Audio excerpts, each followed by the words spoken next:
प्रियंका गांधींचा स्वीय सहाय्यक असल्याचं भासवून फसवणुकीचा प्रयत्न करण्यात आलाय। आमदार आणि खासदारांना फोन करून पैशांची मागणी केली गेली आहे। 3 कोटी द्या आणि मंत्रीपद मिळवा असं आरोपीनं आमिष दाखवलंय।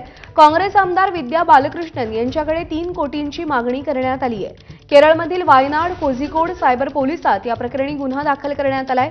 दिल्लीतून फोन करण्यात आल्याचं उघड झालंय आणि या प्रकरणी एका संशयिताची ओळखही पटलेली आहे।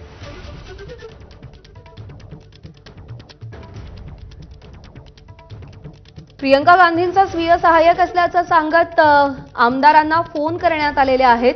3 कोटी द्या आणि मंत्रीपद मिळवा अशी ऑफर देण्यात आलेली आहे। वायनाड कोझिकोड सायबर पोलिसांमध्ये गुन्हा दाखल करण्यात आल्याची माहिती आहे। दिल्लीतून हा फोन आल्याचं कळतंय आणि एका संशयिताची या प्रकरणी ओळखही पटलेली आहे।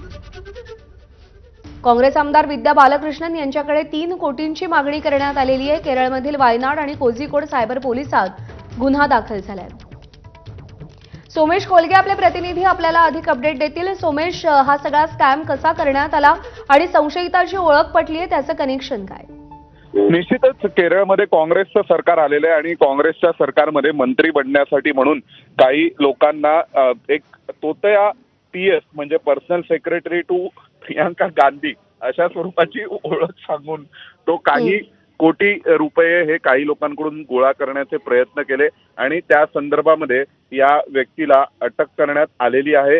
आणि नवी दिल्लीवरून हे फोन केले जात होते, त्यामुळे हा जो अटक करणार म्हणजे ज्याला जो तोते आहे तो दिल्ली स्थित असण्याची शक्यता आहे आणि त्याने दिल्लीवरूनच हे सगळे प्रकार केले होते आणि तिथे केरळमधल्या काही आमदारांना संपर्क केला काँग्रेसच्या आणि त्यांना म्हटलं की तुम्हाला आम्ही मंत्री करतो, मी प्रियंका गांधींचा प्रायव्हेट सेक्रेटरी आहे, खासगी सचिव आहे आणि तुम्हाला मंत्री बनवण्यासाठी म्हणून या सगळ्यामध्ये पैसे जमा करण्याचा प्रयत्न हा याच्याकडून केला जात होता। सोमेश, धन्यवाद दिलेल्या माहितीसाठी।